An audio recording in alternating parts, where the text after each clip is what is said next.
Hello everyone. Herkese salamlar. Necəsiniz uşaqlar? Ümid edirəm yaxşısınız.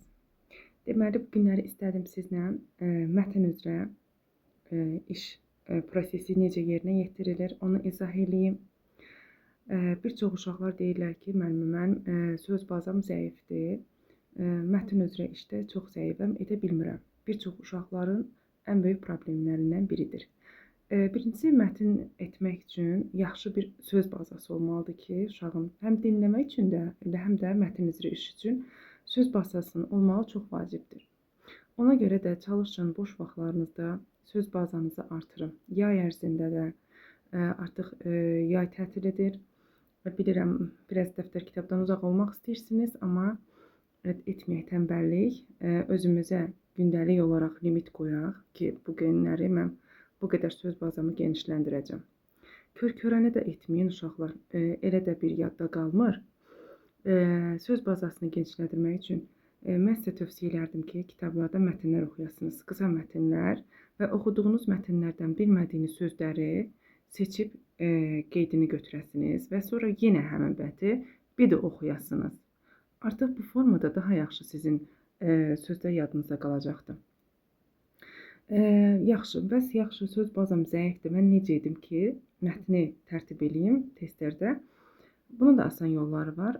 Açar nöqtələrimiz var uşaqlar. Yəni açar keywordləri tapırıq. Söz bazası olmasa belə çıxış yolu tapa bilərik. İndi gəlin sizə izah edeyim ki, bu çıxış yolu necədir. Deməli, dinləmə mətnində də bundan öncəki dinləmə mətnini izah edəndə dedim ki, sizə ilk öncə nə edirik?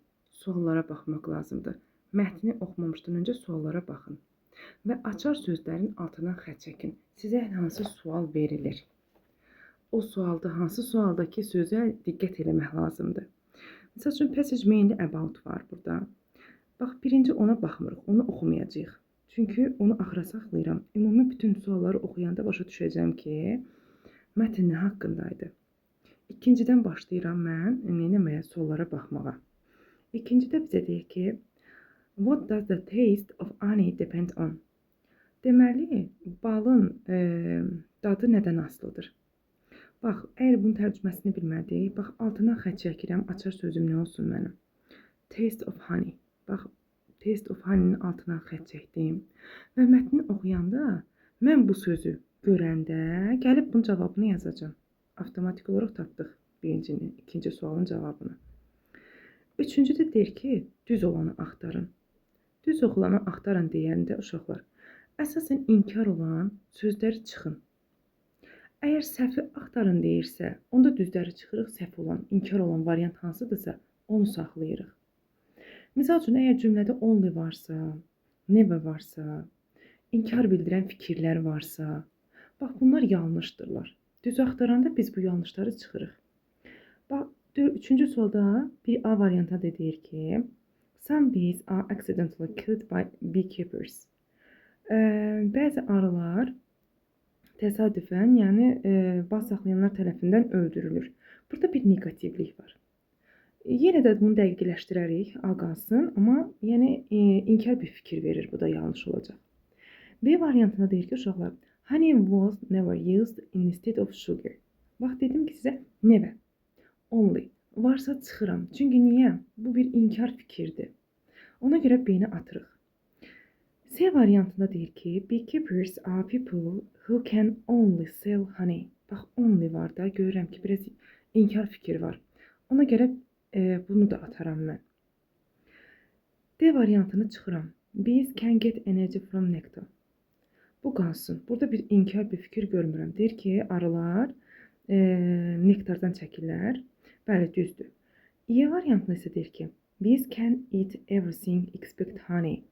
Deyir ki, arılar hər şeyi yeyirlər, baldan başqa. Axı, belə bir yanlış olardı.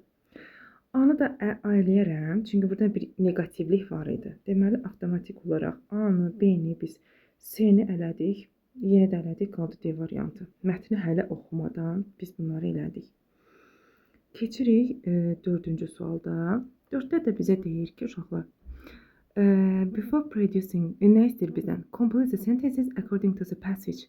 Mətnə görə tamamla. Before producing honey, the bees Bal istehsal etməmişdən öncə arılar neyniyərlər? A variantında deyir ki, work separately and explore the kinds of flowers.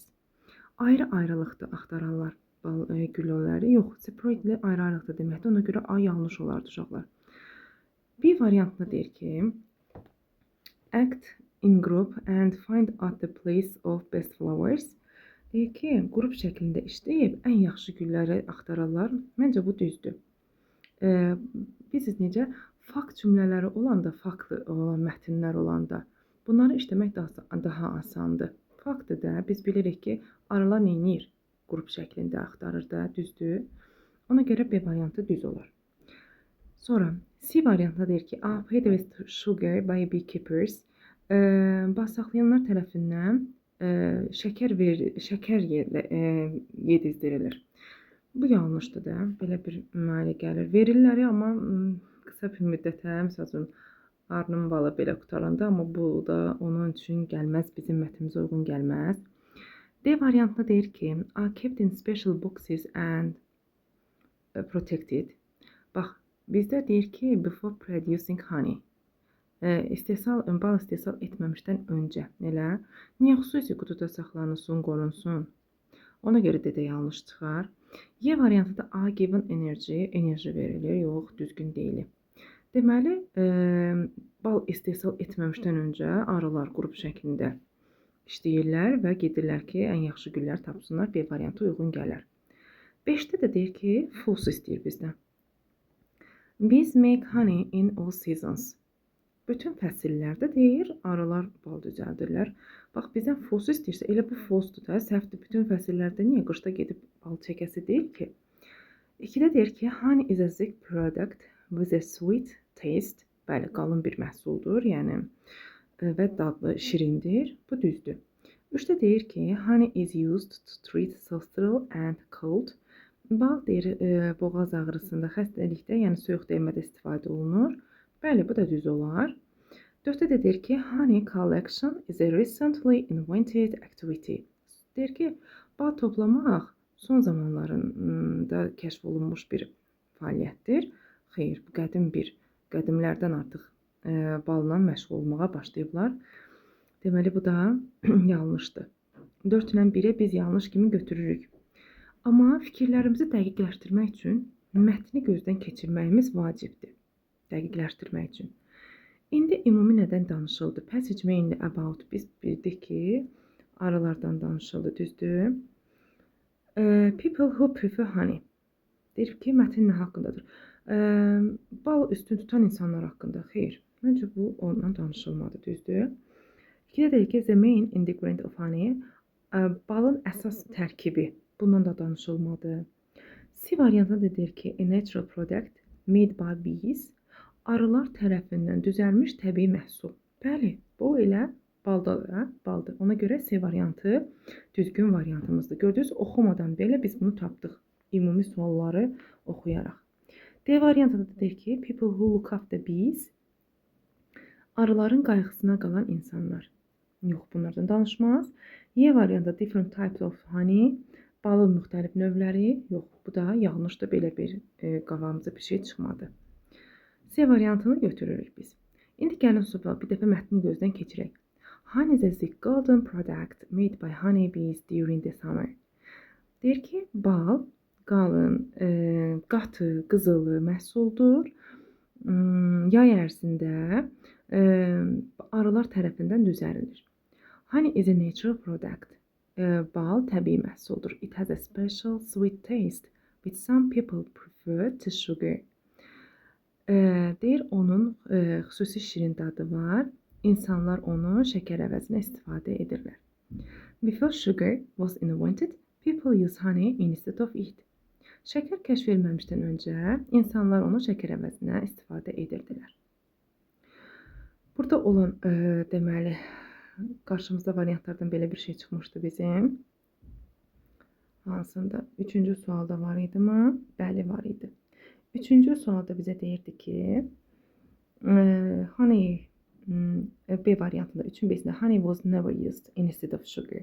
Never. Biz onsuz da buna inkar fikirdir deyə çıxmışdıq da. Bir də dəqiqləşdirdik. Keçirik ikinci hissəsinə. Honeybees work together as a team to make decision about where the best flowers are.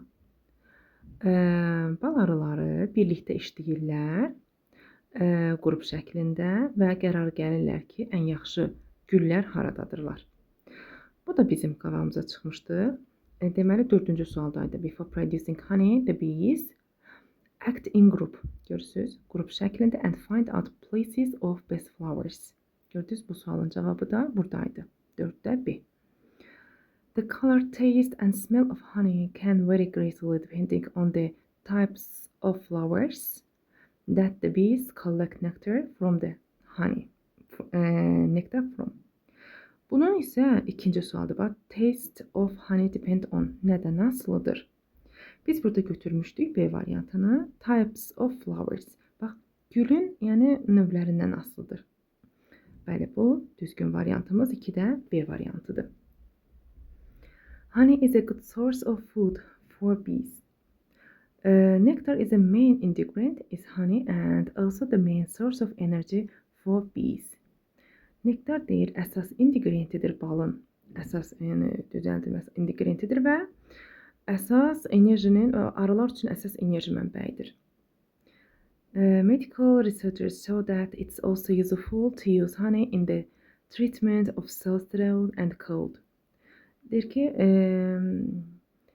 tibbi tədqiqatlar zamanı göstərir ki, bal boğaz ağrısında soyuq dəymə müalicəsində də istifadə olunur, düzdür.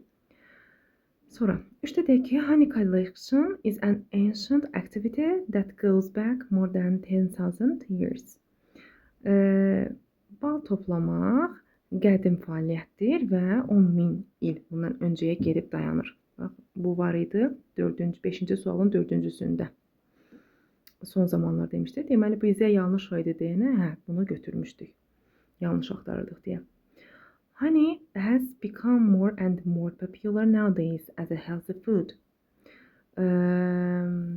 Deyir ki, bal son zamanlar daha da məşhur bir sağlıqlı qidaya çevrilir. Beekeepers, people who look after bees. Bağ saxlayanlar arıya qulluq edən şəxslərdir. Play a very important role in honey production.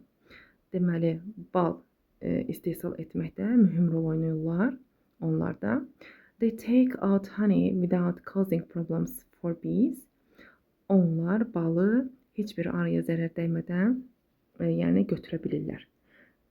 Bu da var idi bizdə uşaqlar. Deməli, burada deyirdi ki, 3-cü sualdaydı da aslında some bees are accidentally killed by beekeepers. Bəli, gördünüz, öldürürlər, amma burada deyir ki, ehtiyatla götürürlər. Deməli, bu da yanlış idi 3-ün aslında. Deməli, mətn işləyərkən uzun danışdım izahlar üçün. Biraz uzun oldu videomuz. Amma bilin ki, mətni də işləyərkən ilk öncə nə edəcəksiniz? Suallara baxırıq. Birinci etap. Suallara baxarkən əsas olan hissələrin altına xətt çəkirsiniz. Passage mainly about ən axıra saxlayın. 2, 3, 4-cü, 5-ci sualları oxuyanda sizdə ümumi bir görünüş yaranır ki, birinci mətn haqqındadır, onu tapa bilərsiniz. Və bir də mətn haqqındadır, paragrafın birinci giriş hissəsindən bir çıxardırıq və bir də əgər buradan çıxara bilmədiksə, ən axırda ümumi bir fikir verilir bizə, bəzi mətnlərdə, indi burada elə deyil idi və sonda verilir. Oradan da çıxartmaq olur. Əsas odur ki, açar sözləri tapın və bir dəfə də mətni göz gəzdirirsiniz. Onda siz daha asan şəkildə mətn işini tərtib edə bilərsiniz. Ümidvaram ki, bu öyrətdiyim sizə faydalı olar və nəsə öyrəndik, əldə etdik. Kanalıma abunə olun, paylaşın. Daha artıq videoların məlumat olmaq istəyirsinizsə, kanalda o zınqrov işarəsi deyirik, ora basın. Bu qədər. Təşəkkür edirəm.